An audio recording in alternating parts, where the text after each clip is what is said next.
The All Smiling Faces podcast is now sponsored by Tyre Spot, the Northeast's leading tyre supplier with branches across the region. Tyre Spot don't just do tyres, they cover everything from servicing to wheel alignment. They can handle every aspect of your car's maintenance. For more information, visit tyrespot.co.uk. Enjoy the episode.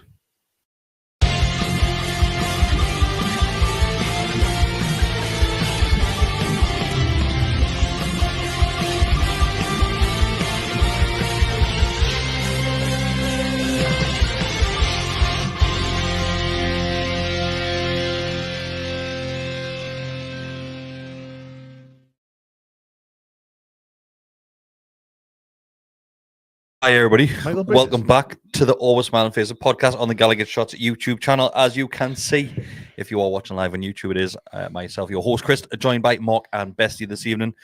You have three guesses where Bestie is, not Bestie, sorry, where Decker is tonight. Bestie's right there. Can I guess where he is? He's there. Yeah, where Decker is tonight. So Decker will either be, Mark, where will Decker be tonight? Is he not at the Arsenal fans GMT? That's one. Yeah. He'll be on a stadium tour at Tottenham's new ground. Possibly. He could also be on another 40th birthday celebration. Could be. Could be on a stag do. You never know with Decker. But he's not here tonight. He is feeling a little bit under the weather as well. Somebody's coming in saying, is he in the club shop? That would have been another guess. Yeah. That is a possibility. It's too late for that now, isn't it? I think it closes early during the week. He could be at the Metro Centre one. Well, that's a shout. That is a shout. That is open late. I've been at Metro Centre before. Why don't you treat yourself? Have a little trip over. Treat yourself. There's a contradiction in terms of Metro Centre, isn't it? Normally that one. It's much easier to park than it is in town. Correct. Or I get there in public transport though. Well, get the bus. You can get the train. The train? Well, yeah, you can get the train. How many people get the train to the Metro Centre? I bet there's. I used to all the time. There's a fair amount of people get the train. I saved a drive when I was like 13. I got the Metro to Newcastle and then get the train from Newcastle to Metro Centre. Or the X66. The X66. The bendy bus. Yeah, the bendy bus. Bendy bus. Good bus that, you know. Or the number one from town, isn't it? The bendy bus. But yeah, Decker isn't here. So let's just dive straight into it. So huge week for Newcastle United. We had the Fulham game at the weekend. We also have the upcoming second tie for the semi-final against Arsenal on Wednesday evening. We then have the FA Cup game against Birmingham. Mm-hmm. So busy week for Newcastle, and it didn't start very well. So Fulham come to St James's Park, and that is 2 back-to-back home defeats now, and quite. I wouldn't say shocked by the defeats, but underwhelming performances from our lads going in, especially if we just look at this Fulham game. It's like I said, a huge weekend. You're wanting to create a little bit of momentum and gain that momentum back, Mark, which we lost obviously with the defeat to Bournemouth, and it just wasn't meant to be. No, and you hoped coming off the back of the victory that we had last week that confidence would have been high going into this one. I was feeling much more confident this weekend than I was the previous with Bournemouth. Fulham are a little bit more hit and miss, but fair play to them. They just turned up and absolutely got stuck in, made things very, very difficult for us from the first minute, really. And it was pretty tight affair first half, I think, on the overall scheme of things. We probably just edged the first half, I would say. Obviously, we've gone 1-0 in. Yeah. After smashing the crossbar from a great effort from Tonali as well. We did. We had some good chances. I mean, that shot from Tonali, how he absolutely catches that. Yes, magnificently. Like, you just were waiting for that top corner to bulge, but it was just slightly overhit and just ricochets off the crossbar. What a noise that made as well. Yeah. I'm sure rumour has it the crossbar still wobbling at the Gallagher end. But yeah, it's and I dare say we'll discuss this fella a little bit more, but I thought the referee played right into their hands from early doors in the game. Ooh, well, let's start with that, because I'm on the fence with this one. So throughout the game, I think there is a few questionable decisions from the referee. But that first half, he lets Joe Linton get away with absolute murder in that first half. He's clattering anybody that he can get close to, Joe Linton. And I think he's very lucky not to get cautioned. I think it's 2 of their players that pick up a yellow card first of all. But I get what you're saying to a certain degree, because it was frustrating at times. He did seem, especially later on in the game, he kept on stopping it for the daftest little things as well. He just was. He wasn't very consistent. He was letting a lot of very hard tackles, like. Well, I mean, he had a couple, admittedly, and he did finally pick up his boot, which I actually felt that one was probably the harshest. And again, this will probably be something. Booked? Yeah, he did just before half time. He got booked. He went in for a chat. I think that's why he's got a knee brace on at the minute. Yeah, that's what I was going to say. He's collided with this Allen halfway, but the referee's played advantage, and the ball went dead. Whatever, 30 seconds a minute later, and that's when he got booked. Up in the corner, wasn't it? Yeah. Lisa said, but that was probably the most unlucky one, because it was a clash, and as you say, he's caught him on the knee, and could potentially look like he might miss out on Wednesday. Yeah, so just because we're talking about Joe Linton there, and there was obviously, it wasn't a tackle change by the looks of it. It has been an injury that Joe Linton's picked up. We've seen the photos yesterday. I think it looks like he's young and a few of his mates at Newcastle training ground, having to kick around, and Joe Linton is wearing the biggest leg brace you have ever seen in your life. I thought he borrowed it from Stone Cold Steve Austin. It was huge. Straight away, best he said that one. Yeah. But he had a bad knee. He had two bad knees. He had a couple it is a Forrest Gump-esque, the brace that he has on his leg. It's huge, isn't it? The big four straps going across it now. That's a big one, that leg guy. Worrying though. I wonder if it's just for effect. I wonder if it's Eddie kind of saying, "Oh, Joe, put that on for a little bit." Well, we've seen Gordon wear likes of a protective boot in that, hasn't he? He's left St James's Park, and then he's ready to go again a couple of days later. Apparently, rumours are that Joe Linton did travel down to London. Yeah, got to see a specialist this morning. I mean, you could see in the second half he just didn't seem right, and then obviously he got took off as well. But it was a canny clatter that he took on the knees. So is that the thing that Ian and Scott do? Close, canny clatter. But you hope it's just been a bit of an impact. He's just got a bit of soreness around his knee, a bit of swelling, and hopefully, if he's gone down there, just scans just to make sure everything's all right. And I don't know, might need a bit of strapping on there. Probably some kicking around the training ground from when Maxie was there. Oh, he's always got that stuff in his wrist, hasn't he? Big Joe's always got his wrist strapped. He's picked up Dawaza's old dressings or something like that. It's probably. Oh, Ginola had them as well for a bit, didn't he? Probably all that massage in his massive thighs and calves. Big old thighs on the boy, wear his wrists out. Big old thighs on the boy. I thought the referee in the first half was particularly bad. I thought it was terrible, actually. I thought a lot of stuff that was going on. Bruno was getting kicked up by, getting pulled, getting pushed, and the referee was just waving stuff on. Mind, I will say, and I was hopping mad with the referee at some points on Saturday, I was convinced that Sandro's tackle, the challenge he puts in on halfway, was perfectly fair. Haven't seen it back. He did get a card. I've got to kind of hold my hands up with that one. I missed that. So it might well be that, when you watch it afterwards, they had the whole game. I didn't realize just to put all the games are on the website. All 90 minutes from every game. Actually, is that you? I don't think so. Though all of them this season certainly are on there. Because I just found them quite by accident. I was just mucking about the website a couple of days ago. So I thought, I'll see if I can find Sandro's, because I was like hopping around, even at this point, thinking that's terrible. Nah, he fell in. He got a card. So it might well be that I was I might have to reassess me stance on the referee's performance. But I thought he particularly with Bruno in the first half, give him nothing. Okay. And that seemed to be very much their plan, and obviously they recognised who were danger men were, and were making sure that every time the ball went to Bruno, because we do know he likes to take a little bit of time on the ball. He like to do a turn that they were straight on him and in there quickly, putting him under a lot of pressure, or just, as you say, giving them a bit of a clatter. And they were doubling up all over the pitch as well, which we could have done with learning from. Well, it was a funny one, wasn't it? Because I thought we were. I wouldn't say that I thought we shaded the first half. I thought we were clearly the better team in the first half. Some of the little touches outside the edge of the box was one where Sandro backheels it back out, and I think Shea goes through for one that Bernd Leno makes a great save from.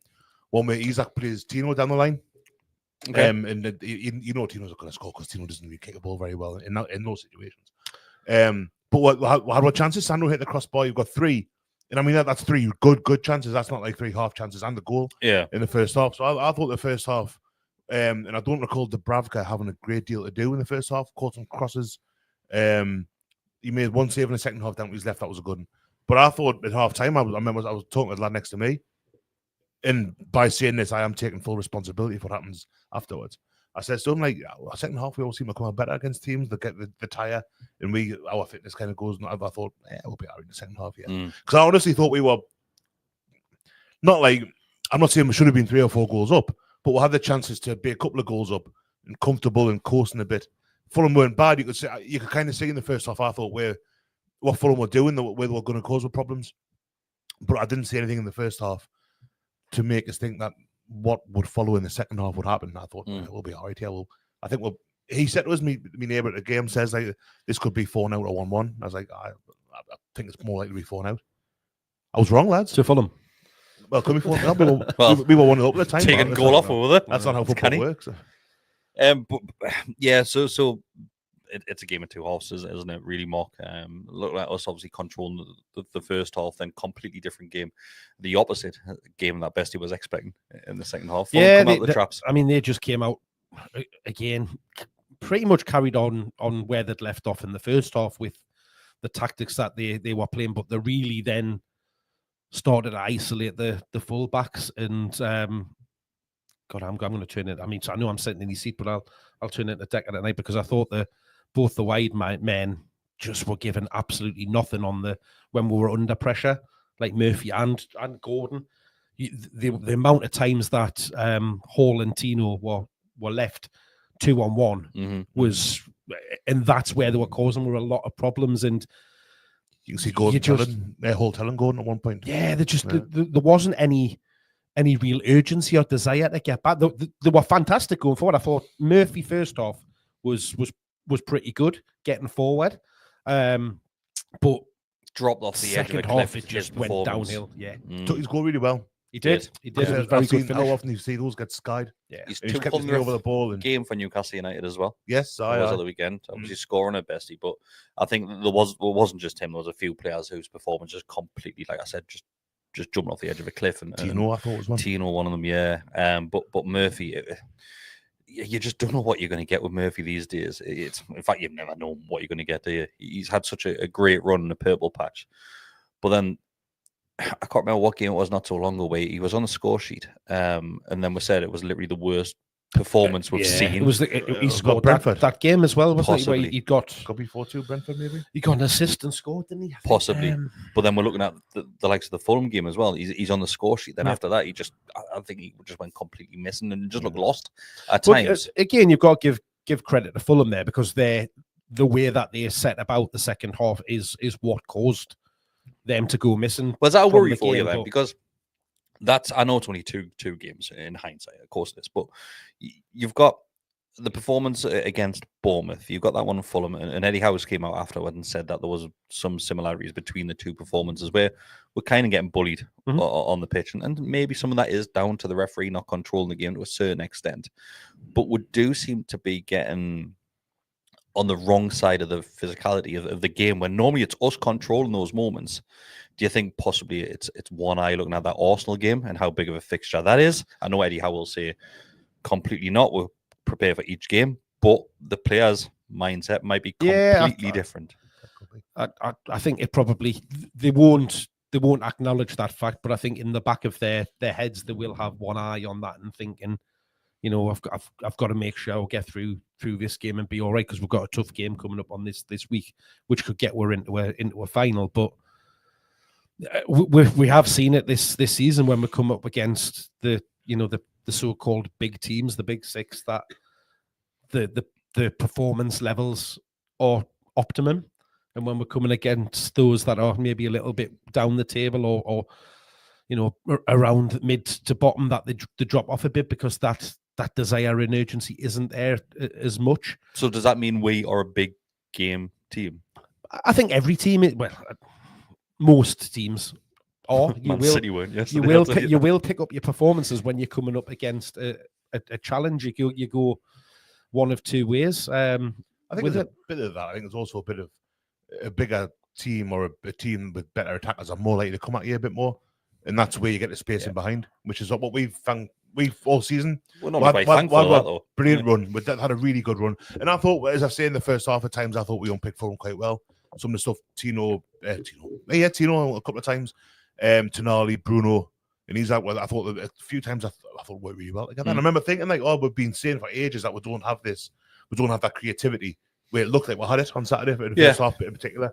I think there's only Chelsea out of the top big six, beaten with this season. I think we've drawn Liverpool, beaten Man City, beaten Arsenal twice, beat Man City, Man United, beat Tottenham twice. Liverpool was Liverpool result. Liverpool 3-3. Oh shit! Yeah. So the only game we've lost, we got beat at Stamford Bridge off Chelsea, and we're beaten, but we got to later in the League Cup. So it kind of goes back to emphasise or enforce what Mark was saying, is that we seem to, if it's not raising our game, then it's just that we'll manage to find those pockets of space in behind, and we've got the players that can hurt teams like that. I mean, you think the goals were scored, the different types of goals that were scored, Isak's like from 25 yards, whatever, against Liverpool at home, where he just lumps it. Then you get ones where it's cut backs and someone puts it away. And there was a couple of times on Saturday that happened. We got in there, cut it back. Was one I think Gordon played back, and if it had been anywhere else in like the 2-3 yard gap, it's a goal, but it just fell in between two bodies, and that was that. Like, so. Well, I think it's right what you're saying earlier on. It's not a game where the opportunity's gone past in regards to the opportunities have been created. Yeah, and we've had a chance. We hit the woodwork twice. Two really good efforts as well. It's not like Willock absolutely hits at one point. I mean, that is a massive opportunity. I hadn't realised at the time how bad that was. I thought, he's caught it, but not quite. It's come up quickly, and it's a bit of a funny angle. I mean, both those things are true, but he misses the ball altogether. Yeah, he just completely misreads it, doesn't he? Obviously, that incident has turned into something else. Something that we'll talk about later on, I guess. Yeah. But it was poor that by Joe. But yes, there was more than enough chances for us to get something out of that game, despite the performance. And earlier on in the season, there was elements of complaints around that we're not playing well, but we were getting results. So it could have been one of a different afternoon where we maybe think ourselves lucky that we're coming away with something out of it with the chances that we've created. But again, like they come down the Gallagher, and there's a bit of fortune. He's just in the right player again, quite similar to Bournemouth. The ball, I know it obviously wasn't a pullback to the edge of the box, but he heads it down, and he's just standing there on the edge of the box, completely unmarked, and he's got a free strike on goal. Yes, it takes a bit of deflection, but I think it's going to go in anyway, even without that. But that just does the Bravka all ends up, and he's got no chance there. Whereas if your midfielders are a little bit more alive to that situation, would they have potentially have just stopped, rather than that classic thing of everybody piling towards the goal line? Thing is, it's a break as well, isn't it? Sandro loses the ball on the edge of their box. Play a ball. So Sandro plays try across the edge of the box to Murphy. And it's underhit massively. And it doesn't help that Murphy doesn't move to try and get it. Like, I think even if he tries to make the move more, I think the defender's so clued up with that ball's going, he just walks out of defence. Thank you very much. Happened a couple of times out on Saturday. It actually was a couple of times with Murphy as well, and I agree, but with both of you that I think Murphy should be on the front foot a bit more. But at the same time, I think it's a poor ball by Sandro. It's short. It is short. And I don't think if Murphy had been on his toes, it would have had an effect on the final outcome there. Like, but yeah, that was a bad ball by Sandro, and they just got out with it. It was the fullback Robinson? Yeah, who kind of brought it on the line. Picks it up. Look at him, mind. And then there's a cross goes over to the. Yes, that's right. Towards the corner, and I see he just nods it back across and free strike on goal. It seemed like it was coming though, didn't it? Because the game had changed massively. It was coming. I put a lot of pressure on with. Start of that second half, like it was all in our end of the pitch, the Gallagher. And you could you knew they had the chance earlier that got deflected wide. That the Bravka was beaten again, down to his right, went right wide the post, and they were knocking. We just couldn't get the ball to stick at all. And yeah, it was. You couldn't say. For all I think we were easily the better side in the first half. You're going to 1-0 up, and the second half starts like that. You straight away you're under pressure. You think, you can't really argue with Fulham doing what they did there. So the second half they were the better side. I want to touch on the winning goal as well. That puts them 2-1 up, because there's a couple of moments before they actually score that I think we need to address. So Gordon is fouled. Well, what we're saying is a foul 100%. On the edge of the box. Was it? I don't think it was. 100%. I've not looked back, to be fair, but in the ground. Well, on a lot of the replays and stuff that you see in highlights, you don't even see that. they started from basically them getting the foul down in the corner. Right. But that literally comes directly from us having a shout for a foul, him waving it away, and going so they down go again, down the other giving side. So yeah, a very Gordon's similar decision. fouled on Milburn and Lees's. That's where he is, on the corner of that edge of the box. Then the break come all the way back down. Gordon's still booting off at this time, and Jacob Murphy makes the foul, doesn't he? So Murphy gives it away, and Gordon comes straight at the referee, and he's still going at the referee, just shouting and bawling at the referee. Then he gets booked, gets on the back of it. Yeah. So he's still going at it, and I think we need to look at the setup of the wall, because we've had a quick look before we've gone live there as well, and it's questionable, but we don't know for what reason. If it's communication with the goalkeeper and Dubravka between the wall, if it's the fact that Murphy just wasn't having a great time at that point, if it was Gordon's frustration. But if you look back at that, there's such a gap between the two men. It's like the part of the Nile. Miles apart from each other, yeah. Yeah, it's a huge gap. We're not sure, like I said, we're not sure if Dubravka's asked for that gap, so you can see the ball being hit. If you're gonna have a two-man wall. No, you do see it though. No, you could. Yeah. Why not just not have a wall then? Yeah, if you want to see the ball. This is what Decker said for years. If you're going to leave a massive gap right in the middle of two players, what's the point of having them there? Well, they're still creating an obstruction. If the striker is good enough to get the ball between those two players, which still, he was. Well, it went over the top of them. So it went over the top. No, I've got no problem with that. From a near post like that, if he can't see, I will say that we don't react. I don't think Dubravka's got a problem. I think it's obviously Isaac who leaves his man. Who he just came on as well. It's two subs, isn't it? But I've got no the kind of two men being as they are, that they're far enough apart, they're quite far apart, but Dubravka should be able to see the ball. But there's still an obstruction there. If the ball comes between them and Dubravka's got an easy stand, he's still trying to have that. From that, I don't think it's the movement at the front post that does it. I think if it had been a central free kick, then you have the what you normally see, the tight wall linked up, the bloke on the deck these days and all that. But from that kind of angle, that's not something I've ever done, because I'm sitting here like I'm Peter Schmeichel or something like that. But yeah, I can kind of see why he would have done that. It might be that he hasn't, and it might just be that Gordon and Murphy. It just seems a very, very odd thing to do, just to leave such a big gap there. You'd expect them to be tight together, and if it is going up over the top of, well, I think Gordon slightly ducks. To be fair, I think he ducks a bit. Quite often, you only get one man in those situations, don't you? Yeah. Well, I mean, a one man, two men in a wall, even though they're a yard apart, so are still going to be twice as effective as one man in that position, because there were two of them. Yeah. But again, defending that, you've got to make sure that you've got a front man there. You can't put them on the post, but you've got to have somebody that's there, that if they're going to whip it to that front post, you've got your first man there to clear the ball. Do you not think it's an easy one to clear? Do you not think that's what Isaac's job should have been, to follow the man? I think that's what it is. Oh, yeah. I don't think you would necessarily have somebody in front of Dubravka at that point from the position of the free kick. No, but you want Isaac to follow that in. No, I think that's the issue. If Isaac's marking him, then you have somebody else stood in front just to cover that front post. I don't mean standing on the front post. Yeah. I just mean where they're all lined up before it comes in. Have somebody have a first man that their job is just to get across to that front post. If they do it, and then Isaac can stay with his man that way. But it didn't happen. They score the second, celebrate right in the corner as well. The little bastards, I loved it as well. But the right that there, one with the blonde hair as well. He wanted his face punched in him. And then the defender comes strutting across like he's Conor McGregor with his stupid headband on. Ponce. Go on, Matt. I don't know. I hate it. Really, really winds me up when they do that. It really doesn't bother me anymore. I think I'm past the point of care when players celebrate in front of us. I love it when our lads do it, the opposition, so it doesn't bother us. He should be sent off. He should be booked for that. Yeah, but it was one of them, and like we mentioned a couple of times, it's just the opportunities were there to win the game and get a bit of distance between, obviously, ourselves and a hell of a lot more goals on the score sheet before they've even come out for the second half, because opportunities are there in the first half. It's a shame, yes, we haven't taken them.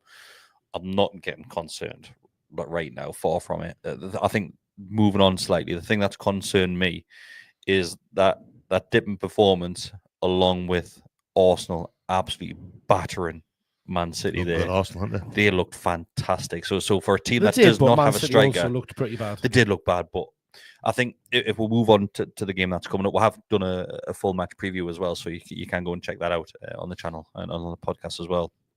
But what's worrying me is that Arsenal don't have a striker. They've gone and scored 5 goals, and if you look at the reverse fixture, so yes, we'll go and win 2-0, but Arsenal done everything that could have possibly done in that game apart from score. I didn't think Arsenal were too bad when we played them at their place. The post. Yeah, Havertz had that one. His shoulder went wide, and I mean, the last half hour or so, we were 5-5. Yeah, 5-0. That was kind of Miggy's last big action for the club when it coming up 5-5. I mean, Havertz missed that chance yesterday as well when he was doing, put it wide. So you kind of think, you just hope that looks on my side again. But form, we are 2 defeats in 12 harsh games. Luck being on my side. I know what you're saying, but I think Luck was on my side a bit. There was a lot of that. I mean, when they hit the post early on at 0-0, then I think there it's was a lot of of hard work in the game to get win. It's one of those frustrating games from a fan's point of view. We've been as Newcastle fans where we've done everything right and just haven't scored a goal. And I think that's how the Arsenal fans will look at that performance. Then obviously they've gone 2-0 down at home, which is a horrible situation to be in. But their tails are up after that performance, where ours are the opposite end. Ours are tucked between my legs. I don't know. We're in good form. We've got good form against the bigger sides this season. I'm not saying we'll certainly win or we'll certainly go through this Wednesday, but I'm not overly kind of concerned, to be honest with you. I was a hell of a lot more confident 2 weeks ago. It's a fact we've had to wait a full month to play the bastard. That's the thing as well. The Champions League being what it is now. Yeah. It's a 2-0's a big scoreline to overturn at St James's Park, especially at home. Yeah, I know. I mean, I was going to say no, it doesn't happen often. Bournemouth people 4-1 the other week there, but it would still be a big swing that and we are not. We've lost 2 at home in a row now, but they are the only 2 games we've lost since early December. It's 2 months ago now, so I think I think we'll be all right. I think it's going to be nervy. I think we'll be looking at injuries. That first goal is crucial, isn't it? Oh yeah, and providing the first goal doesn't go in the first 10 minutes. First half. 75, 8 minutes. That just leads on to a nice point as well, because I thought at the weekend, when we were talking about potentially the players, not performing for a perceived lesser club, I think that goes equally off the pitch as well, because for me, it felt like there was a lot of apathy around the stadium, around Fulham, and that whole, it's Fulham, we should just turn up and beat them. And I just didn't feel that there was that, the crowd didn't play a part for me. Obviously, you get in the corner, as you always do, the continued noise trying to generate an atmosphere, but it just didn't spread. Do you know what it is? I think so as a fan base and ourselves in this podcast, we do get a lot of questions in regards to the atmosphere. And I don't think Newcastle are singled out in this one. I think it's atmospheres across the country. I don't think it's just Newcastle United, far from it. And there's a question there from Blue Rhythm Boy that says thoughts on the atmosphere on the ground recently. It's hit and miss, and I think, do you know what it is? I think because we're being so blessed with some of the displays that War Flags have put on as well over the years, and I think that sticks in with memory. The likes of the Arsenal last game of the season, PSG game. There's so many, that the first game after the takeover and Spurs. There's so many, and War Flags have had such a big impact and basically building up that atmosphere before even kickoff started. And I think that, and I'm not saying that this has anything to do with there hasn't been a huge display or anything, but I think fans have just expected that to happen each week now, when that just isn't the case. I think it's partly that's what it is. The excitement of the takeover and stuff's worn off a bit. You see people earlier last month, people going, I think, house taking as far as you can and all that. Chris. You've seen it again this weekend. If you remember the atmosphere that the Spurs game and first game of the takeover, we mentioned Arsenal there. Pretty much the entirety, into my memory, of the season that were finished fourth, 22-23. The atmosphere was excellent for the most part. And then I think back in the Champions League, obviously you had to miss PSG, but Dortmund and Milan, the atmosphere wasn't great. And they were the biggest games. Cup final, the atmosphere was poor. I thought the atmosphere was really poor. I remember that drum at Wembley. Or the Dortmund one, it's like just sapping. There's one in PSG. There's a PSG one as well, yeah. But I think it's a bit of, it happens when you become a bit more, I think successful is a relative term in this one because I've won any cups or like that yet. Competitive. But yeah, when you become more competitive and when you win more games, you're higher up the table for longer, expectations are higher and people kind of expect. I think the crowd's always fed off what's on the pitch. Mhm. When it's St James's. And vice versa, bestie. Yeah, I think so. St James's is always at its loudest when it's like some sort of perceived injustice. Yeah. So a refereeing decision But there was plenty of that on Saturday, there was, but that didn't even spark a reaction in the main. And I guess that's where my point was going, is that we absolutely need that 12th man on Wednesday night, because that's when we really get to Arsenal, is when the crowd's at it. We're up, we're making it an uncomfortable and hostile environment being, and that's replicated on the pitch. I think that's something that Arsenal's kind of become one of those games now where there is a, after that home game, the last home game of the season, we're beaten 2-0, and Arteta used it in that documentary that they had to kind of say, here's what we look at this with rubber faces and all that, whatever, I'm paraphrasing a bit. And then there was the Joe Willock thing from last season when the ball looked like it had gone out in the foul and Gordon scored. Yeah. And it feels like there's a little bit of needle between the clubs now, and Arsenal's one of those games that at St James's, it's a bit like Liverpool, where it's not really like what you'd call a traditional rival, or there's not like a real kind of hatred there that I'm aware of en masse. But just the events over the past few years have made it a little bit spikier, and I'm expecting the crowd will be up for it on Wednesday night. Well, it was on the back of it wasn't Arteta that first came out and said that it was dark arts stuff, wasn't it? Yeah. And then obviously the whole disgrace thing as well. Yeah, season before last. It's quite ironic that that's their entire identity now. It's just, do you know what it is? I'm nervous going in this one on Wednesday, but I think I would have been nervous without that defeat at the weekend. I think I would have been nervous, but I think the issue is, like I mentioned, it's that first goal is crucial. If we score first, I'm laughing at that point, absolutely laughing. Go straight to 5-5-0 at that point. But you're always running the risk of conceding, especially with the current back-to-back form that we've got there at St James's Park. And we're talking about atmosphere. If we go a goal down, the atmosphere will take a absolute hiding. I hadn't realised that Saturday was the first time we'd scored first and lost in 13 months. Yeah. So a long time, yeah. Yeah, I hadn't. I knew that we hadn't lost many points from winning positions. It's normally the other way around, yeah. We do really well, but yeah, but that was kind of that. I mean, that's something to be celebrated. I think, you know. Hopefully, if we do go ahead if we can find a goal on Wednesday night, then it'll be the last time for a little while as well. Yeah. So I think there was only a couple of clubs it was just ourselves, and I can't remember who the other one was, where we get to lose a game from a winning position. But it's in the Premier League, is that wider league. I think I'm only looking a few weeks back, and I think there was about 4 teams left. There wasn't many. So obviously we've dropped off that list now, which like I said, I'm not worried about. Far from it. But I think if we're looking at recent history of a football club, this game coming up, we're 2-0 up. Am I being harsh to say if we don't go through, we have absolutely balls that up? Because 2-0 up, we were laughing a few weeks ago. I don't think it's a funny one, isn't it? Because that will be the narrative that they bottled it. I don't think so. Particularly, I'm not. I've not looked at the betting to see who the favourites to go through are, but it'll not be much. I think we'd be favourites on the account of the fact we've got a 2-goal lead as it I think it'll be close. I think it'll be tight, the betting. And I think that's reflective of how well Arsenal have done recently. I don't think it would be. I'll probably call a happy clap after it, but I don't think it will. In a 2-0 up, you think you should go through. It's not a foregone conclusion by any stretch of the imagination. No. And I'm hopeful that the results at the weekend will just kind of clarify that in our minds. That Eddie Howe will be sitting with them now. Well, not now, it's whatever, 8:30 at night. Bedtime now, man. He'll be out, it better be. He'll be sitting with them. It's at Little Benton this week. It's still called Little Benton. At the training ground this week, because I can't remember what it's called. Yeah, Blue Flames. Yeah, I know where it is. He'll be sitting up there with them, up Long Benton, saying, like, lads, this is like, you've got to improve. Because there's a trip at Wembley at stake all here, and he has what Arsenal doing well. That's one thing that kind of makes us feel a bit more confident that he will be expecting a reaction. And I think Howe's the kind of manager that can elicit that kind of reaction. So I'm kind of at that side of the fence, because I think if we'll go back to what I said at the start of the season, how I was quite harsh saying if we don't get European football, then our class of season is a failure as a whole.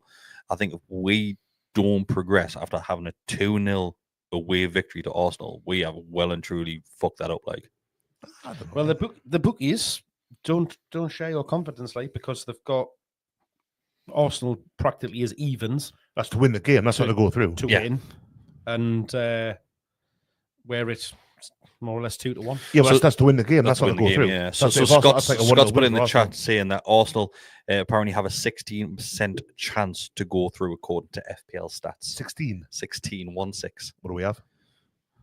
Oh, obviously it'd be 84, wouldn't it? 84, yeah, because you can't draw. Draws, yeah, of course. So yeah, I mean, we are in the pole position because we've got a 2-0 advantage. Of course we are. That's why I think we're fucking it. Like, if we don't progress, then it's not great. That, like, after being 2-0 up, I've got a feeling you'll try and soak them up. I think so, yeah. And then try and get them on a break, maybe. I don't think it'll be 5-5-0, especially not now Miggy's gone. And Lloyd Kelly, he played, didn't he?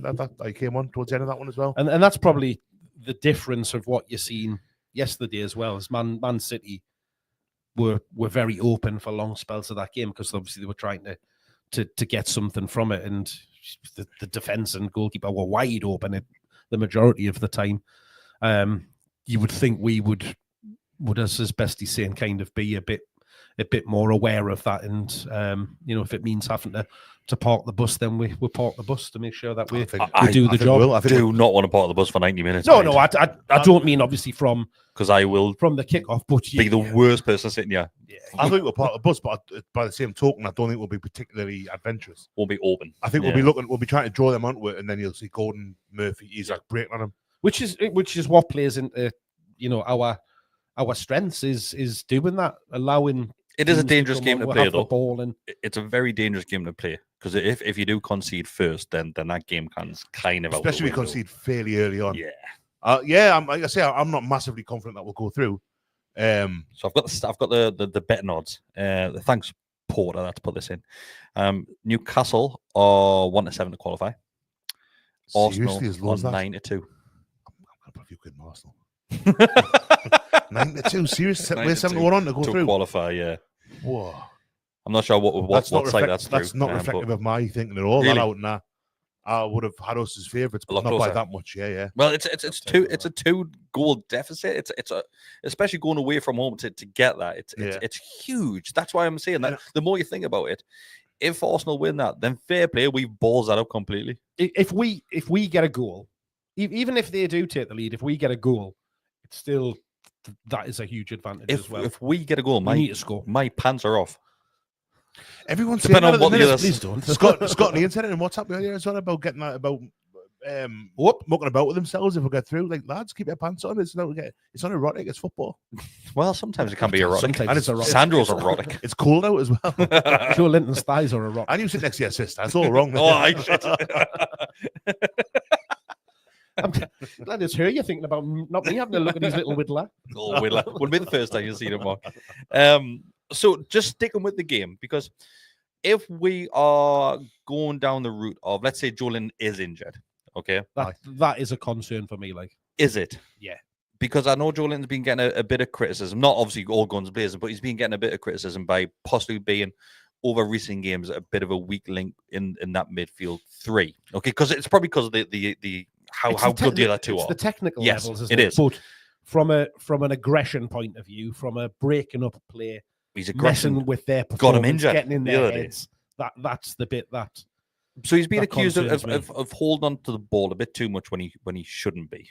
That's not his game. Okay, that's his game. It's not like the other Brazilian in the midfield does that either, is it? Completely different players, aren't there? And so let's say Jolin is injured, and I know Eddie Howe's had a bit of criticism saying that he's very stuck in his ways with the starting 11 at the moment, where sometimes even more so now since that we've got rid of only right winger. Yeah, we've lost everybody else. So let's say Jolin's injured. Who replaces him? Do you go safe and put Longstaff in because you're probably going to get the more defensive aspect of it? Is it who I think will replace him or who I'd want to replace him? Both. So we'll go through the options. You've got Longstaff, which you're going to get a more defensive game from Longstaff, okay, which is ideal if you defend a 2-0 lead, right? I agree with that.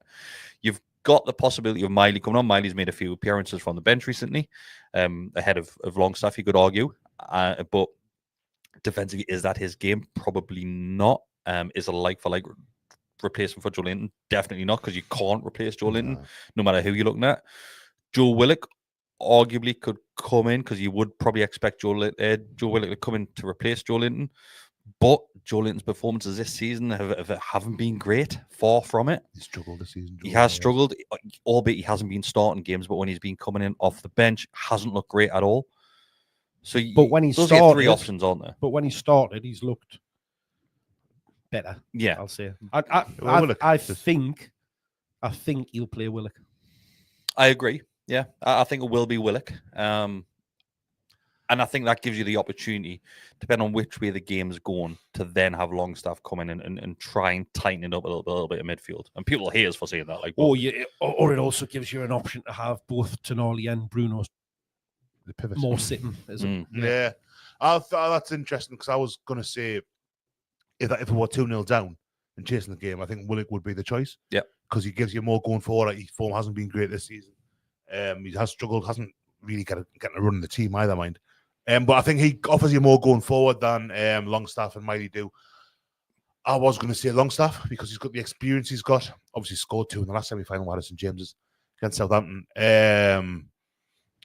But if you do play with the 2 in front of the back 4, so you play with Bruno and Tonali, I don't think he will, because he hasn't really seen minded to do it yet.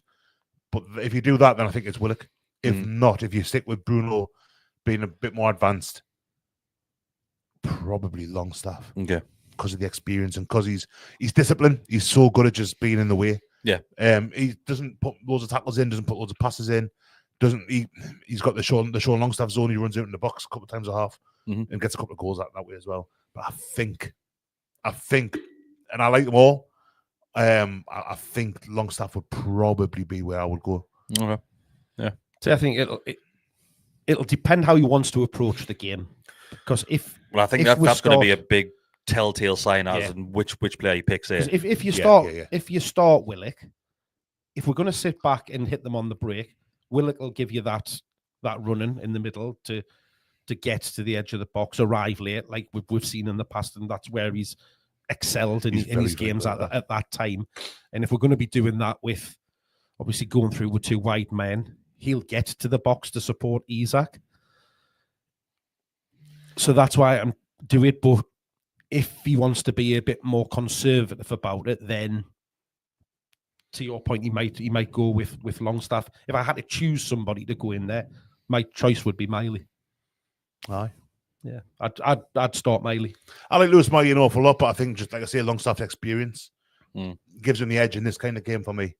But I wouldn't be, if he starts with Willock, I agree, Mark, I think you're right. If we are looking to break on him, they won't want to play against Isak, Murphy, Willock, Gordon, because they'll have to have one eye in the back line all the time. And I think there's a good chance you score with that. He's all club as well. Yeah, Joe Willock, there's that extra little kind of added thing to it as well. So it's a really tough one. Your friend Steve Passmore here, Bestie. Stevie Passmore, he said we'll have to remember that basically Arsenal will have to come at us if they want to progress, which obviously gives us a good opportunity if Willock is playing to hit them on the counter attack. Whereas you're not going to get that with Longstaff. But Miley will give you the best of both worlds, because he's Miley, who currently looks about 42-year-old, by the way. Is he more box to box than either of those?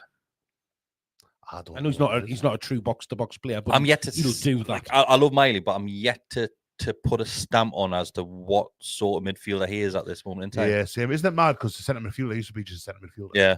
And now it is kind of 6s and 8s. Yeah, it's become far more specialised, hasn't it? Yeah. That's how it is. But I think that's because he does so much in there, which is why it gives you more options with how you want to play, having him in there. If we move to a different part of the field, there's a couple of defensive options there now. So obviously we've been seeing Fabian and Burn having that partnership, despite Botman being back. He's made a couple of starts, but it seems like it's reverted back to Fabian and Dan Burn. After Bournemouth, wasn't it? Mm-hmm.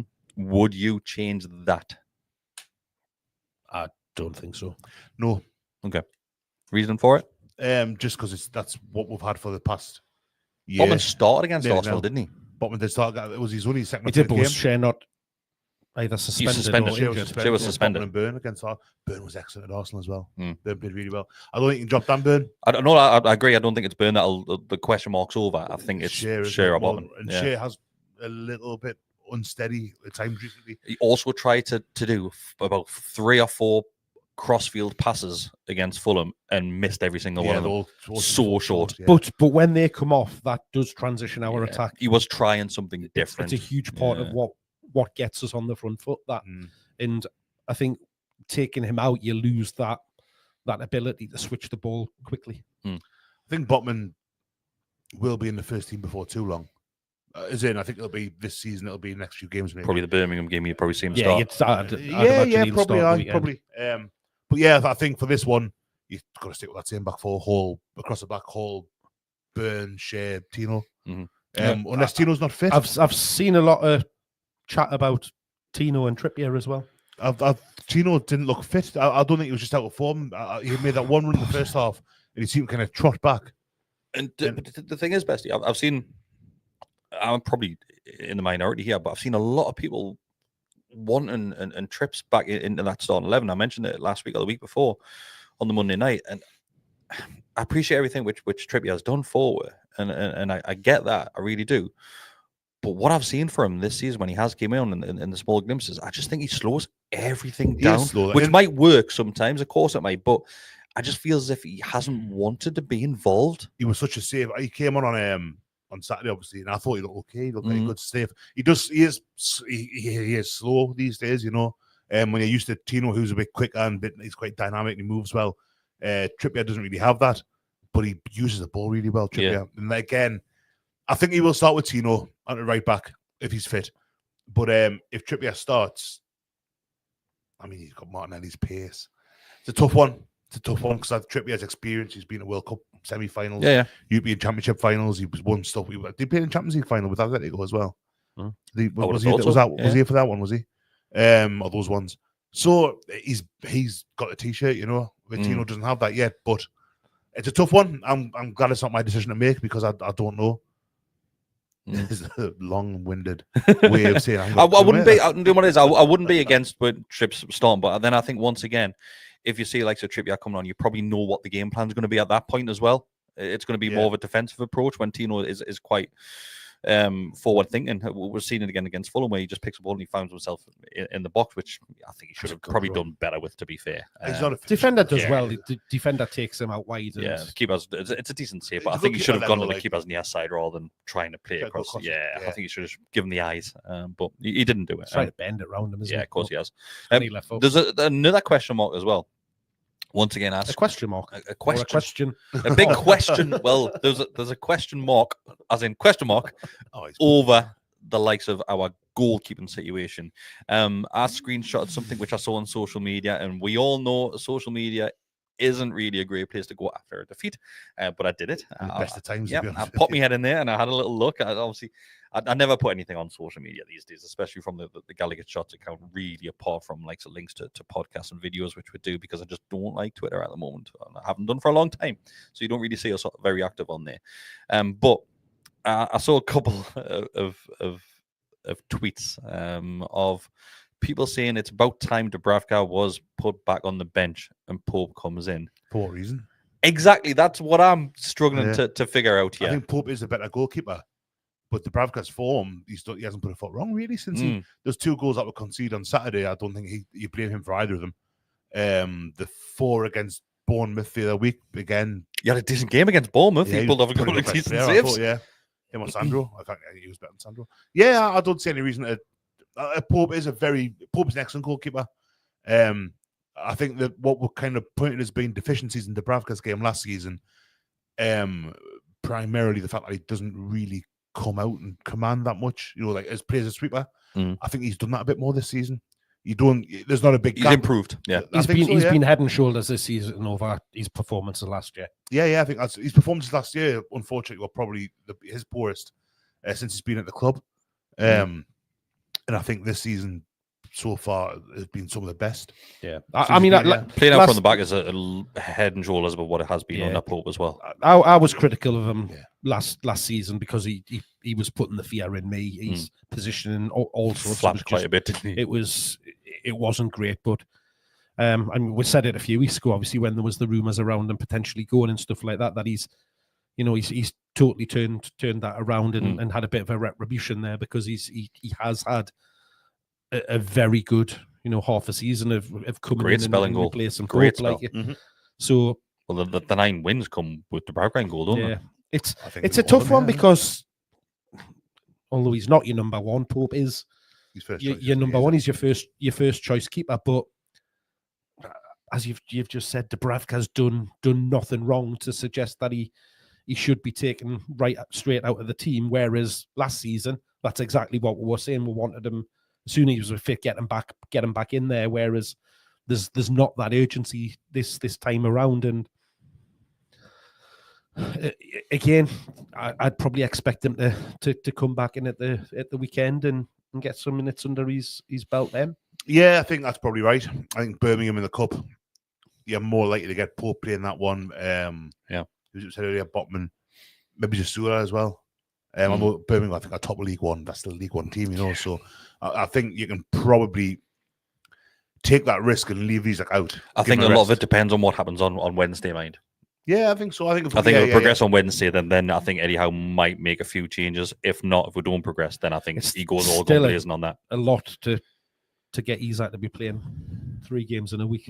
I think it'll happen. Like if we don't progress on Wednesday, I think Isak starts on Saturday. Is there any word on when Callum Wilson's going to be fit? It's apparently he is rumored to be on the bench on Wednesday evening. Yeah, right. Window's closed now, isn't it? Yeah. That nasty draft won't be bothering anymore. Well, actually, it's not. Is it? It's not quite. We've got a couple of hours. For a few hours yet, but it's I would say when he's not getting anywhere now. Am I assuming? I know we talked about this briefly in WhatsApp earlier. I'm assuming this isn't going to be a transfer window countdown special. I mean, do you want to stay here until midnight? Sat here at 11 o'clock talking about like how good a player. We have done it in the past. Actually, before we go through this, if anybody's got any questions, send them in as soon as possible. We'll quickly go through them. We do have a donation from Josh now. I'll mention that in just a second as well. But yeah, we have done like some transfer window specials, and we've not really done anything on those nights. But it's always a nice thing to do. I think the last one that we did was 2-3 windows. It might even have been when we got my target. I think target was the one incoming that day. Yeah, if memory serves. It's just all other business we've done well in advance of the transfer window, haven't we? So we were toying with the idea of doing something tonight, but I think our store was closed a long time ago for anything coming in August. Yeah, in August. Yeah, and Eddie Howe has been pretty assertive when he's telling him, we're not actively looking at bringing anybody in right now. Yes, we could have had a discussion about all the players that we have lost, and which is kind of made our squad very, very thin, which worries a little bit. It realistically, it's 2 first teamers, isn't it? Squad players.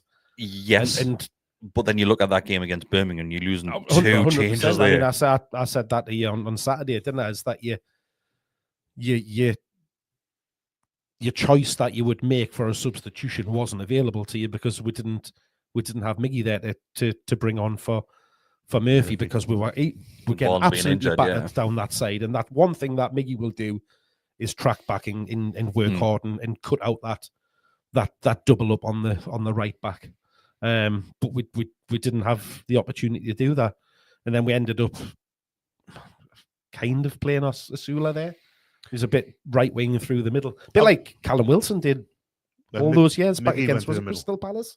I can't even remember what happened on the right-hand side of the weekend against Fulham. Asula came on and kind of went out there. Forget if I was reading something or heard something now that suggested that Howe's plan is to use Asula more on the right than through the middle.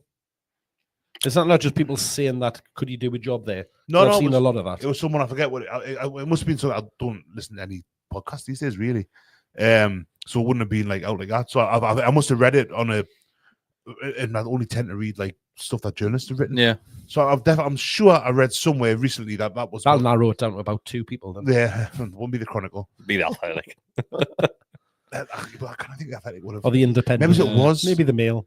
Maybe Mark Douglas. Maybe I don't know. He's independent now, isn't he? Yeah. But yeah, that was what I read, and I thought I can see his attributes. Eddie Such Howe as the other suggested it, minutes. apparently. Pardon? Eddie Howe suggested it, apparently, in one of his press conferences. Yeah, we are. Maybe So that's from, where you've heard from it. the horse's mouth. Was that because he From did the play him- house's mouth. He did play him there on Saturday. I'm not sure, but come on, he's not even playing him as a striker when he gets an opportunity to do. Is he really going to put him out on the right? You know what is? Again, it annoyed me on Saturday, though, as we brought him on, and there was 2 opportunities where he's central, and he makes that run between the defender and the fullback, and we just don't pass him the ball. I can't remember. Like how can professional footballers not see him constantly making that run? I thought the change at the end was really bizarre when he brought Bruno off for Miley. Was that when Azula came on? Was it triple? There was 3 of them came on 3 together, came on wasn't at there? the And same then time, he brought another 2 on at the. When he made that triple sub, I thought I can't see any of these lads Helping. bringing like, and that's not the kind of say I don't think I think Miley's excellent, but I don't see when you're chasing a game like that what he's going to give you. Well, I think that's the issue. Well, it that was we'll have now, Willock, Bestie. Miley, and Trippier were the first ones, wasn't it? I can't remember. And off then the he top of my head. brings. Yeah, Well, then he made a double change. Sula and somebody else must have came on. Miley, wasn't it? No, was he I've not got a already on Sula, there Miley, with and someone else come on at the same time. Willock Left back, did and Hall- Miley? Yeah, Hall came off Did for Hall? somebody. Great Newcastle podcast. That's This. I've got the facts. Yeah, lads, I've got the facts. Or did Tino go to left back? Not Tino went off a trip, didn't he? Well, that's what I'm just trying to think. So who? Oh, Kelly came on. Oh, Kelly did come on. didn't Yeah, he? he did Aye. come on. Kelly came on at Yeah. left back. For a Yeah. farewell. There you go. Yeah. For a farewell. I just because we mentioned him, Kelly, move to Juventus, a loan with obligation to buy. No matter which way you look at it, from financial point of view, that's a damn good deal. How we've managed to pull that one off. If you're looking at it as football in terms, yes, we do have 3. There's a big gap in that defence now. centre-backs. Yeah, it is one of the possibilities. Like we've seen him get used at the weekend against Fulham, so you're losing that as well. It's. I get why they're doing it because that's probably. I mentioned it last week. If these deals come available, you probably don't turn them down. Yeah, I don't see how would get more than I know we were talking before the start, Mark, about £20 million, £15 million, whatever. I don't think if it's 15 with an option to kind of eventually go to 20, which seems to be near enough what we've kind of concluded, I don't think we'd get that else. Yeah, it's been confirmed. The deal's being completed now. Aye. Yeah, because there's a couple of rumours today saying that it was falling through. It seems wild that Juve have gone for when they signed Boom Song, when they got relegated that time because of the Kelsey Chop. Like I've seen a lot of comments like this of Lloyd Kelly, like people saying it's a miracle that he's gone there.'s the worst footballer I've ever seen in my life, and all of this. It's not seen any of it's that. That's not what I'm no. saying. Oh, hang on a The- second. Yo. The Have you comments actually that saw I'm- what's Yeah, that? God, Have you just I exaggerated might that a have- bit? I might have summarised that into I've- that sentence. I've but seen the first part of that sentence. There's I've seen been- that, not the there's- second there's part. been some, Mouth there, like, Mark. questioning his footballing ability, we'll see, and like yes, It's because people look at Juventus as like a powerhouse club still, don't they? Well, that's the thing. I mean, Juve now. I mean, any the best team in Italy at the minute are Roma top of the Serie A. And you've got Bournemouth outspending them these days, which isn't meant to kind of. Bournemouth were a third division club when I was a kid. You know what I mean? And now they're a good Premier League side now. so were Juventus a couple of years ago. Well, second, No, 20 years honestly, ago, that best was, you're well off. So Inter's so been- if we're looking at the Italian league right now, you've got Napoli top of the league. You've got Inter, Atalanta, Lazio, Juventus, Fiorentina, Milan's down. Sorry, Roma down in 9th. Is that right, Tom? 18 teams in Serie A, 20. There is 20. 20. Interesting one, that, because Roma was. I knew Juve kind of dropped off over the past few years. I thought Roma were doing better than that. But yeah, like Serie A, the Napoli, Napoli got some good players and that. They've got some good players. But they are worried about losing their players to the likes of us, the likes of who's around us at the minute. I mean, Man City's a bit different, like, but Forest or Bournemouth or Villa or Fulham, you know, that's kind of what because of the money in the Premier League now, that's how the order's changed, you know. So Juve aren't the powerhouse. This isn't Juve having like having the Del team that Piero. had Del Piero. yeah. What a player. It was a long time ago. We've gone back there. We've gone kind of 30 years ago. Boom Song. Nedved. Power Nedved. Oh god, it was good. But it's still, I mean, Juventus are Juventus. You know, the support that they've got. Yeah. It's he'll be Lloyd Kelly would think that. I mean, That's a massive move for him. for a lad who's younger than the three of us. 1-1. He's going to be thinking, God, I'm going to Juventus. Is great. This like when he's been a band playing Pro Evo or FIFA, he's thinking like, looking at Juventus, thinking like, Christ, they're amazing. It's a good move for him, but it's a great move. But it's to pay nothing for him and looking at it from a purely financial standpoint, to pay nothing for him. Understandably, you've got wages, you've got signing on fees and all that stuff. To get a fee for him when he leaves, substantial fee as well, decent size fee as well. I think it's a brilliant business. It's a brilliant business. As far as PSR goes, and it's horrible having to look at football through that kind of prism. It's a great deal for us, and it does leave a bit short at the back. Maybe it's a bit shite at the back as well. Well, the thing is in that left centre half position, you've got Byrne and Botman that'll play there. Your left back, you've got Target and Hall. Byrne will go out there if he needs to. So you've got cover on that left side, but you look at your right side. Target. You've literally got. Apparently his deal came through because of the Kelly thing. Lascelles is still a few months away. March apparently next month. Again, levels. Yeah, it's. I don't know. I understand 100% why we've done it. It puts we're in a very secure financial position, especially with Miggy going as well earlier in the week. Do you know what it is? I'm chuffed for Miggy. I'm proud of buzzing that he's got that move. He's a legend at Atlanta, and that's all of the social media stuff and everything like that's been brilliant. I've seen him he's like meeting up with one of the cooks again. Oh, the dinner nanny. Yeah, and it's like he's gone back and seen his mom, isn't it? It's classic. No, I'm dead happy for Miggy. Like he's getting towards the end of his career. He's 30s now. Like that, the perfect move for him. Yeah, I'm dead happy. It's like something from a film. That totally sums up why he didn't go to Saudi last year, where it didn't go through with Charlotte earlier. So it's worked out nicely for him. But again, it's leaving us short on that right hand side. You're putting square pegs into round holes if anything's to happen, and that's my worry. These are squad players, and I know they're only squad players, and when you're making decent money on them, it's a hard decision to make. It's football these days, man. That's frustrating. It's just so football shouldn't be like that. Well, it just takes all of the enjoyment out of it. It does when it comes to things like this, and I think we've realised, as not just as Newcastle fans, but there's not been much activity. There hasn't been for a long time in January. Not to be fair, Man City notwithstanding that. Yeah, I was looking through all the Premier League teams today. Lunch break at work on the Guardian's website, just flicking through them all, who's brought in. Not many. It's dead. There's it's really absolutely not many. Dead. And I think, PSR has kind of had that effect where it's meant that we haven't been able to be as competitive in signing players as we'd like to be. It's also meant that we've kind of been quite confident all the way through the window about keeping players. Isaac and Bruno and Tonali. And you look at Villa. Villa's done a bit of business in the last couple of days. I don't know who they have signed, but that is not Marcus Rashford. I'll tell you that. What's going on there? He looked very. You can tell he hasn't played football for a little while. It looks strange. It looks like he's been living on the streets, man. It looks like he's been on the beer. In order to do that, they've had to sell John Durant to bloody Saudi. They've sold Diego Carlos, and they sold what's his the other Milosevic, the other Diego with the fit girlfriend, Douglas Luiz. Diego Luiz. Maradona. So but I mean they've also brought in Daniel Marlon, haven't they, from Dortmund this window as well. I think they've had a pretty good window. Their trading has been really good. But they're players that you would say I mean, particularly Luiz was a massive player for them. Well, Villa, if you look at, because I saw a table the other day, it was talking about the likes of wages being spent compared to your income and stuff like that, and Villa were literally on the borderline. Well, I think that was so that's been poo-pooed a little bit. Poo-pooed. Yeah, was that before Rashford turned up? That's what Decker's been doing. That's why he's not. He's at home poo-pooing stuff. But again, I think it's next season. The new rules will come in around the. Is it 80% of such and such? With I forget exactly how it worked now.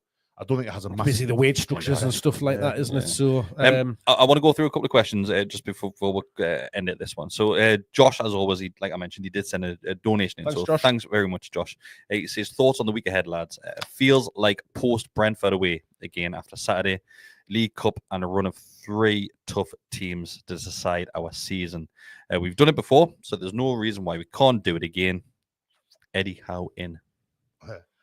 Yeah, I think it's a big week, but I mean, I was going to say I'd be more disappointed if we lost to Birmingham than I would if we got knocked out of Arsenal. Bollocks. No, that's bollocks. That's why I didn't say it kind of from the chest. Like, we should be beating Birmingham. It's a big game. Don't get Mark started. But Birmingham in League One,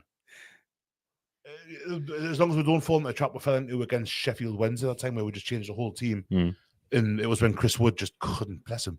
And I don't think we will, because we haven't done it in even Bromley. Yeah, but again, we haven't lost it. Look at Wimbledon. We haven't been knocked out of a cup apart from that one game. In Howe's 3 full seasons, this is the 3rd full season. You know, we haven't failed. Like we went out first round of the FA Cup when he took over. That wasn't one of Howe's full seasons. Well, I'll give you that. You can't give us it. It's a statement. It's literally a statement of fact. Stipulator with these full seasons. Well, I literally said full seasons before you I know, interjected. So these 3 full seasons, the Sheffield Wednesday one is the only time we've been knocked out before the quarterfinals in any of the cups. Champions League was the group stage, but the FA Cup we got that was when we got knocked out. That one got League Cup final. Last season quarters in both. This season semis in the League Cup. So we're a cup side. Yeah, been done really well, as well as being a pretty decent league side. So. Do you not have to win a cup to be a cup side, though? Well, I mean, maybe we have a good run. We're taking it serious. It's a hell of a lot better now, which we haven't done for a very long time. So, then I think losing to Birmingham, you want to go through against Arsenal because you get through to the final. Of course, you do. I know what you're saying, but Birmingham is one that you think, boy, they really should be winning that and going through there. Not to be complacent, and Birmingham, they're still Birmingham City, you know. They did it a few times in the late 90s. Now Darren Pearce playing for them when they beat with we've gone back to the Juventus way of thinking, yeah, haven't we? Aye, back when the Christoph Dugarry looks like a good player. Vassell was Vassell there at one point. I just made that up. Who? Vassell. Darius Vassell. Was he at Birmingham? It was Leicester. No, it was Leicester. Leicester, was it? Villa as well. Yeah. Obviously, I don't think he would have gone to Birmingham on account of the rivalry that I have. But yeah, I think. Boya was at Birmingham. Boya was at Birmingham, yeah. Obviously, Martins when they won the League Cup. Against Arsenal in the final. His fate would have it. Did he score? Didn't he? Yeah, scored last minute. I was kind of Arsenal made it. Did he fall over the ball and then score? Yeah. But yeah, it's a very, very big week indeed, and I'd like to think that we'll be sitting here on Monday night. Don't say it. Don't say it. With Decker back because I miss him. That'll do. Oh, Decker, if we win, Decker will be back. Back on that fallen semi-finalists. Decker will be one of those where he'll have both shirts on. He'll be happy. He'll be happy on Wednesday regardless of the result. That's what I mean. Whoever wins, he'll be happy. He'll be like that fan that's got both shirts on. So you'll take it off. You'll just take it off with the other one underneath. He'll have his half and half scarf on. That Man City fan of the bin. Decker will his Newcastle shirt over a bin. No. Actually, our recent run of format St James's Park Decker is to blame for that. Yes, very true. So Decker has managed to find himself in a executive box for the last couple of home games. Yes, he has. So since Decker has managed to find himself living Tory, Newcastle United been spending at the club shop. Newcastle United have lost both games, 6-2 on aggregate as well. Yeah, maybe he's getting some sort of loyalty points by the club shop. I hope he's really, really ill until at least Thursday, and he's not able to go to the game. So if Newcastle United do not win on Wednesday, we know who we are blaming for that one. I'm going to end it with this. Are you confident, or is nerves taking over at this point? I'm neither confident or I'm just kind of apathetic. I wouldn't say it's apathy. Numb.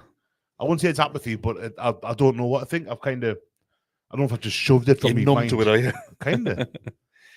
Yeah, I'm pretty chilled at the moment. I'm pretty chilled, but I think come Wednesday, I'll be a bag of nerves. Like we can soon resolve that. with A pints, few Jaeger bombs and pints Yeah. from around I don't know. a couple hours before the game. There's part of us that kind of talked myself into thinking, well, Arsenal are going to be emphasised, or they're going to be concentrating more on the league and the Champions League and the FA Cup, and they might not want to, but they're in their semi-final.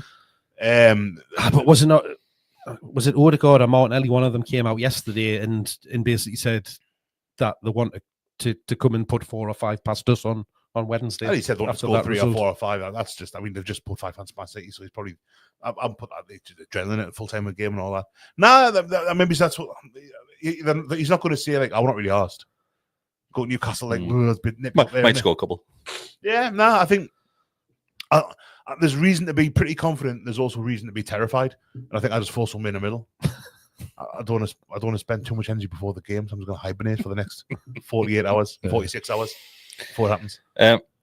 Mark, nervous, excited? No, not now. I don't know about excited either, but no, I think until we get to Wednesday, We're 2-0 get there. up. Like I'm 2-0 up. We're gone through it away. I'm not confidence. I believe that we'll do a professional job and do enough to get through. I'm more than capable. I will take a 1-0 defeat right now. Well, that'll be a nervy last 20 minutes or so, wouldn't it? Depending on wouldn't really depending on the score, really. I don't know. We're not that team. We're not the Newcastle. I know. Yeah. We're a really good side now. That's not to say that it can't happen, that they can't overturn it because they're Arsenal. They're a really, really good side now. I would like if we can upset Mikel Arteta as much as possible. Absolutely. Oh, That would yeah. be great. Yeah. We want to see tears, like, of course we do. Not coming from us either. But that's why, again, Tears. I think he'll have them proper riled up for this game, and I think that Which could go one or two ways. I think they'll be trying some of the dark arts. Be handy if it was, wouldn't it? I think they'll be trying their best to upset our players, upset the rhythm. So again, if the referee potentially lets a lot of things go, it could allow them into the game, or it could go, our way. If it's us doing it, it's going to be an interesting affair. And I think from 75 minutes before kickoff when we see that, or is it an hour because it's the cup? We'll get a good indication of where we're going to go. Yeah. If Mike Lover can't play for me, is it too late for war flags to get someone put together? Well, they're asking what all take with scarves again, aren't they? Yeah. Do it. Willick's been doing a bit promo about that, hasn't he? Yeah. But and again, as I mentioned earlier, I think the fans have got a big part to play on. I think Wednesday. just because I mentioned that, I completely forgot to mention that. I think we're going to have to address quickly the abuse that Willock was getting as well. Disgusting. Club very quick to come out and condemn that, and rightly so, because it's absolutely horrendous. We've seen it numerous times across the footballing world, and it doesn't seem to get any better, no matter what sort of campaigns are put forward and stuff. It's just absolutely shan crack for somebody to, and people say Newcastle United fans done it. We don't know who this person is. Well, there's a few, wasn't there? There's a couple, we don't know what it is. You can tell by the usernames. These are burner accounts just there to cause abuse. It won't just be Willock again. It'll be people across the world, and rightly so. It's that Willock called it out straight away as well, because we just don't tolerate it at all. I don't think there's much else that can be said about it, apart from that as a football community, not just Newcastle United fans, everybody obviously backs Willock and out in all of this. Absolutely, yeah. I thought Willock dealt with it quite well when he put the quotes we quoted. Yeah, calling it out straight away. Yeah, and the club of and it's just a shame, isn't it? I just don't understand what goes through people's minds to the fucking dickheads. That's what it is. Your first thought, like, yes, we know he hasn't been, being the best of his ability. He'll know it himself. He'll know his levels aren't where he expects them to be, without us needing to say it and show it. But to go to, those lengths that those people are doing is just absolutely ridiculous. It's horrendous. I'm going to end it on a positive. Okay, I promise this is the final question. Okay, everybody. So apologize if you've already tuned out thinking we're going to disappear. This question is from Toby Shop. That says, who is the best January transfer we've ever made? So which player that's came in January? There's one which is coming out to me in regards to not necessarily the best, but the most memorable for me is Papi Cisse. Because he went on that run straight afterwards. Season. Yeah, aye. You can't look past Trippier, really. Yeah, Bruno. he changed everything, yeah. From that, Trippier, I would say Trippier more than Bruno, not because I think he's a better player, but because he was the first one. Mm-hmm. And that I don't think Bruno signs without Trippier being there first. Gordon follows the window after the next January window after. Yeah. Both Bruno and Gordon took a while to settle in. They didn't hit the ground running. Bruno was very, very fast, I thought. He didn't play immediately. He was introduced, for a few games. He slowly but leaned in. But I mean, Gordon was like half a season. Gordon didn't really hit the ground running until the following season. Until they played Villa the first game of the next season. But Bruno, I remember him. His first game was St James's, and he looked amazing. And I was like, I said, who have we signed here? CC for me, just for the memories that we got straight afterwards, and that I think it was Villa, wasn't it? Because he scored his debut against Villa. He came on and suddenly absolutely volleyed it, didn't he? Into the top corner. And I always remember, I think I mentioned this a few times, when he is warming up on the sideline, he just continues running around the back of the goal. Shola had to bring him back because he's running behind, like towards the leaders, isn't he? Where's he off to? The thing is, it's not like it's the first time he's ever warmed up before. I know it's like that's how you do it across the world of football. It's weird. A lot of European, you see them warming up behind goals and stuff. Do you? Don't you? I can't remember any off the top of my head. Yeah. Clearly no room. I thought that would be like a rule, as in the football pitch, that you're not allowed to go directly behind the goal. They never do. St James's, they never go. They were always they were generally behind the Bordens. The Bordens, weren't they? But St James has always ever been the East Stand. Yeah. Sorry, the Milburn. Yeah. Pardon. But he did. He wasn't to know that. It's not like he was standing in the paddocks on, as a Ben. I don't recall any other like new signing happened. It was great though. Like, not the kind of. It was funny. Because normally they've got somebody to take the hand and take them out for a little warm up. I remember, show them the ropes. I remember which season would it have been? Probably the relegation season, 2009. Saying that. They should, when Jeremy got sent out to warm up, they should have sent him out with like Les Ferdinand or Shearer or something like that, just so the crowd give the legend, the applause, and that. And Jeremy goes, "Oh God, the love is here." That's for me. Bless him. But yeah, it's Pappies for me. Like, good shout. I'm going to say Trippier only because I think Sibieski signed in the summer. Pappy signed in the snow as well, didn't he? Was it snowing? Tino Aspria, wasn't he? That's before the. No, but I'm sure if it was snow when Pappy was signed as well, if I remember right. Well, it'd be now. Because it's where we signed all the. Was it that? We got all the French players. Was it the same transfer? That was the summer. Oh, it was then when it was snowing. Then, and the Haidara and Young Gambua. Was he that one? Yeah, I think so. Yeah, there's like 5 of them, wasn't there? Debussy. Did we not sign? Did Debussy not come in later? I thought Debussy. He might have been the he was window after. Yeah, he was the window after. Yeah. So it was. So go through. It was Gouffran, Haidara, Sissoko, Young Gambua. Marvo, was it that one? No, he was already there. No, Marvo signed the summer before that. He signed. Who would have been the other one? Tell us that French man that was signed. I'm sure there was 5. Was it not just that Kabay was already there? So he was the 5th. I can't remember. Gouffran, Young Gambua, Sissoko. I thought there was 5 signed in that window, and they're all French. I might be completely wrong. I think it was 4. Malfitano was the summer before as well. Yeah, I think it was 4. French. Pardon? He's not French, is he? Yeah. Is he actually? Is he French? Yeah. Or is he LG? No, I'm sure he's French. Yeah. Signed the wrong one, like because Cabela was later. Tovan was later. Well, they were the 2 summers after each other, wasn't it? Yeah. Debussy was later. Kabay was before. Did we say Young Gambua? Yeah. We said him. Okay. Mapu, Young Gambua. Because I remember Debussy. I think his debut was Aston Villa away. Because I can remember it was a French. That was when they signed. That was Sissoko. That was a French deal, wasn't it? Gouffran.